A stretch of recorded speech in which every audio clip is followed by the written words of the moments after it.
বর্তমানে যুক্তরাজ্যে বসবাসরত অভিবাসীদের জন্য স্থায়ী বসবাসের সেটেলমেন্ট বা আইএলআর যোগ্যতা অর্জনের নিয়মে বড় ধরনের পরিবর্তন আসতে চলেছে, যার ফলস্বরূপ অনেক অভিবাসী সরাসরি প্রভাবিত হবেন।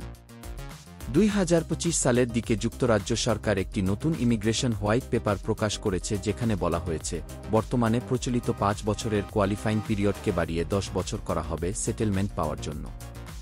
অর্থাৎ একজন অভিবাসীকে আগামীতে 10 বছর যুক্তরাজ্যে বৈধভাবে থাকতে হবে indefinite leave to remain ILR পাওয়ার জন্য, যা আগে মাত্র 5 বছরে সম্ভব ছিল।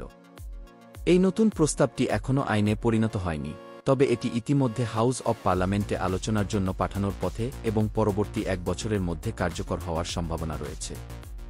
এই পরিবর্তনের মূল উদ্দেশ্য হল যুক্তরাজ্যে বৈধ অভিবাসনের সংখ্যা হ্রাস করা এবং সেটেলমেন্ট প্রক্রিয়াকে আরও কঠিন করে তোলা, যাতে এটি শুধু তাদের জন্যই সম্ভব হয় যারা দেশটির অর্থনীতি ও সমাজে বাস্তব অবদান রাখছেন। সরকারের পক্ষ থেকে বলা হয়েছে যে কি সেটেলমেন্ট এখন থেকে আর কোনো স্বাভাবিক অধিকার নয়, বরং একটি অর্জনযোগ্য সুযোগ।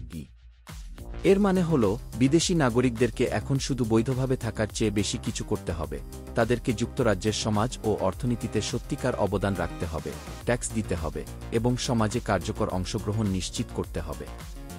এই নীতিমালাটি বাস্তবায়িত হলে, বিশেষ করে 2020 সালের পর যারা যুক্তরাজ্যে এসেছেন এবং 2025 সালের মধ্যে 5 বছর পূর্ণ করবেন বলে আশা করছেন, তাদের মধ্যে অনেকে নতুন নিয়মে পড়ে যেতে পারেন এবং তাদেরকে 10 বছর পূর্ণ হওয়া পর্যন্ত অপেক্ষা করতে হবে আইএলআর এর জন্য আবেদন করার পূর্বে। এই নতুন নিয়মটি বর্তমান অভিবাসীদের জন্য কতটা প্রযোজ্য হবে তা নিয়ে সামাজিক যোগাযোগ মাধ্যমে প্রচুর বিভ্রান্তি তৈরি হয়েছে। অনেকেই বলছেন যারা ইতোমধ্যে যুক্তরাজ্যে আছেন তাদের উপর এই নতুন 10 বছরের নিয়ম প্রযোজ্য হবে না। তবে অতীতের অভিজ্ঞতা এবং যুক্তরাজ্যের ইমিগ্রেশন আইনের পরিবর্তন পদ্ধতির উপর ভিত্তি করে এটা খুবই সম্ভাব্য যে নতুন নিয়মটি আইন কার্যকর হওয়ার তারিখের পরে যারা আবেদন করবেন তাদের সকলের জন্যই প্রযোজ্য হবে, তারা যতদিন আগে যুক্তরাজ্যে এসে থাকুন না কেন।